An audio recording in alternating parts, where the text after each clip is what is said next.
What sort of religious upbringing did your father give you? Oh, we were Swiss Reformed. And did he make you attend church regularly? Oh, well, that was quite natural. Yes. Everybody went to church on Yes. Sunday. And did you believe in God? Oh, yes. Do you now believe in God? Now? Difficult to answer. I know. I don't need to believe. I know. Jung believed that one of the defining characteristics of the human psyche is its orientation toward the transcendent. The question, he argued, is not whether human beings will devote themselves to something greater than themselves, but what that something will be. Across his writings, he repeatedly argued that while psychology cannot prove God's metaphysical existence, it cannot dismiss the profound psychological reality of religious experience or the role it has played throughout human history. The argument extends far beyond private spirituality. He believed that human beings require a transcendent frame of reference and a moral orientation capable of relating consciousness to the unconscious, good to evil, and the individual to realities greater than the ego itself.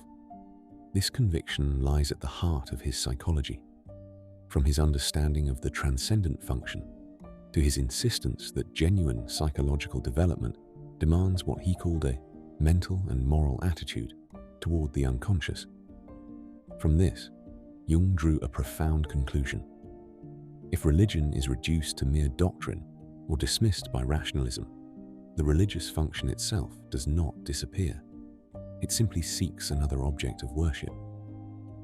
In modern society, he warned, that impulse can become attached to ideology, nationalism, political movements, or even the state itself. His concern was therefore not simply religion versus atheism, but whether the symbolic and moral center of gravity remains rooted in the individual's relationship to a higher order, or is absorbed by the collective. Jung repeatedly insisted that psychology cannot determine whether God objectively exists. The psychologist cannot place God under a microscope, nor can he prove or disprove the metaphysical claims of religion. What psychology can study, however, is something equally significant: the effect that belief in God has upon the human psyche. Throughout his career, Jung became increasingly convinced that the image of God occupies a unique place within human consciousness. He referred to this as the God image, not as a statement about God's objective existence, but as the psychological representation through which human beings encounter ultimate meaning. This distinction is crucial. When Jung speaks of the God image, he is not reducing God to a mere invention of the mind, nor claiming that psychology has disproved religion. He is simply distinguishing between psychological experience and metaphysical reality. By remaining within the limits of his discipline, Jung was able to take religious experience with complete seriousness, without making claims that psychology itself could neither prove nor disprove. For Jung, religion was far more than a collection of doctrines or inherited traditions. He defines it as an attitude toward the transcendent, a reality experienced as greater than oneself, capable of seizing the individual and transforming consciousness. Religious creeds, he argued, are often the institutional expressions of experiences that originally emerged from direct encounters with this transcendent reality. This explains why Jung devoted so much attention to myths, dreams, symbols, and sacred texts. He noticed that across cultures separated by geography, language, and thousands of years of history, shared remarkably similar religious imagery. Stories of sacrifice, death and rebirth, the wise old man, the great mother, the flood, the divine child, the hero's journey. These symbolic patterns appear with astonishing consistency. Jung concluded that these similarities could not simply be dismissed as coincidence. Rather, they reflected universal structures within the human psyche itself, what he famously called the archetypes of the collective unconscious. Religion, therefore, was not merely something human beings invented. was one of the primary ways these deeper psychological structures expressed themselves. His clinical work reinforced this conclusion. Jung observed that many of his patients, particularly those in the second half of life, were not suffering solely from anxiety or depression in the conventional sense. Beneath their symptoms lay a deeper crisis, a loss of meaning, purpose, and orientation. He would later write that among all his patients over the age of 35, there was not one whose deepest problem was not, in one way or another, the problem of finding a religious outlook on life. This did not mean that every patient needed to join a church or adopt a particular creed. Rather, he observed that many psychological disorders emerged when individuals lost any meaningful relationship to something greater than themselves. For Jung, genuine healing often required more than insight into childhood experiences or unconscious conflicts. It required the discovery, or rediscovery, of a framework capable of giving suffering meaning. In his own personal accounts, Jung describes God as one of the most certain and immediate of experiences, and elsewhere writes of how he stood alone before God. These are not the words of someone advancing a philosophical argument.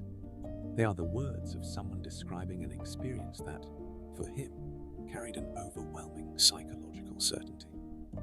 Whether God exists independently of the human mind remained for Jung a metaphysical question beyond the reach of psychology. But one conclusion seemed unavoidable.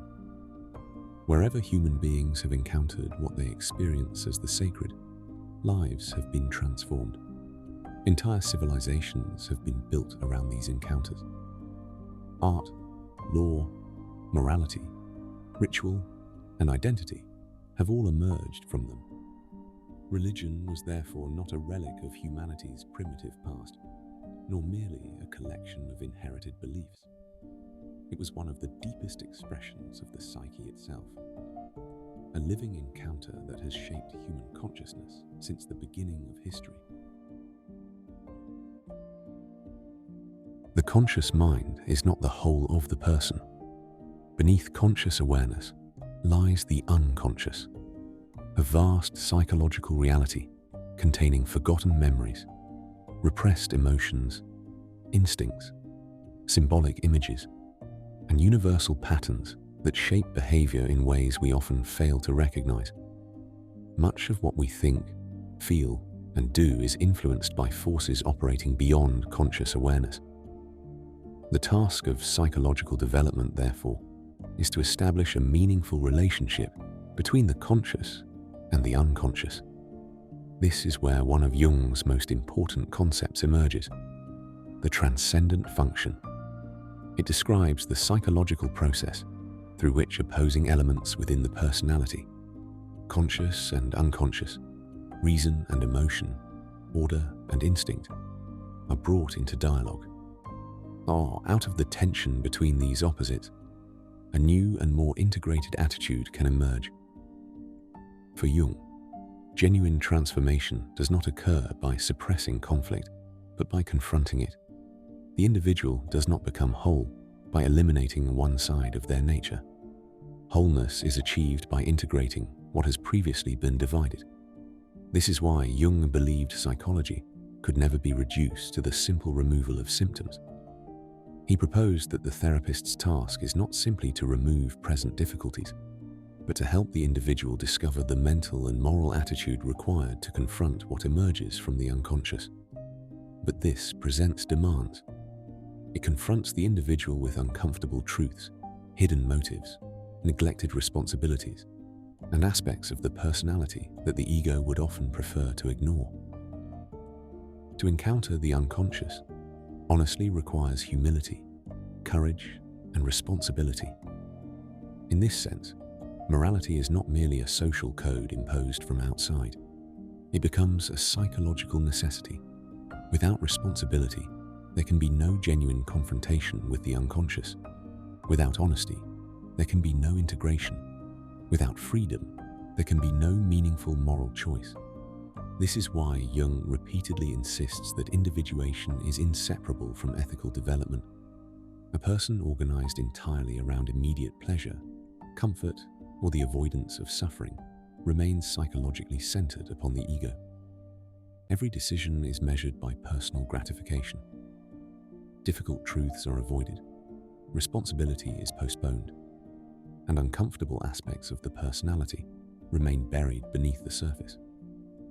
By contrast, a person whose life is organized around meaning and responsibility possesses a center of gravity beyond immediate impulse. Short-term desires can be sacrificed for long-term purpose. Suffering can be endured because it is understood within a larger framework. The individual is no longer governed solely by instinct or circumstance, but by a principle capable of ordering the whole personality. Jung saw this distinction repeatedly in his clinical practice. Many patients arrived seeking relief from anxiety, depression, or inner conflict. Yet beneath these symptoms there often lay a deeper fragmentation, a life lacking coherence, direction, or purpose. Analysis alone could reveal unconscious patterns, but insight by itself was often insufficient. Healing required the gradual integration of previously divided aspects of the personality into a more unified whole. It required the discovery of a center capable of orienting the individual beyond the competing impulses of the ego. A transcendent frame of reference provides a point of orientation beyond immediate emotion, social pressure, or personal desire. It enables the individual to judge themselves by something greater than their own preferences, creating the conditions for genuine self-examination and transformation. Without such a center, the personality risks becoming fragmented, pulled in different directions by instinct, impulse, fear, and external influence. With it, the possibility of psychological integration begins to emerge. The psyche, Jung believed, is not simply seeking happiness, it is seeking wholeness. And wholeness requires a center that transcends the ego itself. If Jung believed that the human psyche requires a transcendent center, then what happens when that center is lost? The modern assumption has often been that as societies become more scientific and secular, religion gradually fades away. Jung believed this assumption was profoundly mistaken. For Jung, religion is not simply a collection of beliefs or institutions that can be discarded when they become intellectually unfashionable. It expresses what he regarded as a fundamental function of the human psyche, the need to orient one's life around something experienced as ultimate. This is why Jung argued that the disappearance of religion does not eliminate the religious impulse itself. It merely changes its direction. The psychological need remains exactly the same. The object of devotion changes. Human beings continue to organize themselves around something greater than the individual. If that something is no longer God, it may become the nation, political ideology, economic systems, race, or countless other forms of collective meaning. This observation became one of Jung's greatest concerns as he watched the political upheavals of the 20th century. The rise of totalitarian regimes convinced him that modern society had not become less religious. Rather, it had unconsciously transferred religious devotion from the transcendent to the political. Jung warned that as modern society becomes increasingly organized around large institutions and mass movements, the individual gradually loses their capacity for independent moral judgment. Personal conscience is replaced by collective identity. Responsibility is transferred from the individual to the organization, and the crowd begins to think on behalf of the person. It is within this context that Jung made the observation that the state has taken the place of God. Jung is not arguing against government itself, nor is he advocating for theocracy. His concern is that whenever the transcendent center of the personality is removed, another authority inevitably assumes that position. History provided Jung with powerful examples of this process. He witnessed the rise of National Socialism in Germany and the consolidation of Soviet communism, two systems that demanded an almost religious devotion to the collective. Both presented themselves as comprehensive explanations of reality. Both promised redemption through political transformation. Both subordinated the individual conscience to the interests of the state. For Jung, these were not merely political phenomena. They revealed something fundamental about the human psyche. When individuals cease to orient themselves toward a transcendent moral order, they become increasingly susceptible to ideologies that promise certainty, identity, and purpose. This tendency is not confined to 20th century totalitarianism. The psychological mechanism remains visible wherever individuals surrender their deepest moral convictions to collective identities. Consumerism can become an organizing principle around which life revolves. Celebrity culture can elevate individuals into objects of devotion. Political movements can begin to demand absolute loyalty rather than rational disagreement. Even personal identity itself can become the ultimate source of meaning. The specific object is less important than the underlying process. The psyche continues to seek an ultimate center. Jung therefore believed that the real danger facing modern society was not secularism in itself. It was the illusion that human beings can exist without transcendence. Because if the transcendent is denied, the need for transcendence does not vanish. It returns in another form, often one far more dangerous than the religious traditions it sought to replace. This is why Jung insisted that the health of a society ultimately depends upon the psychological maturity of the individuals who compose it. No institution, no ideology, and no political system can substitute for an individual conscience capable of confronting truth, accepting responsibility, and resisting the seductive pull of the collective. For Jung, the struggle was never fundamentally between religion and politics. It was between an individual whose life is ordered around a transcendent center and an individual whose deepest loyalties have been absorbed by the crowd.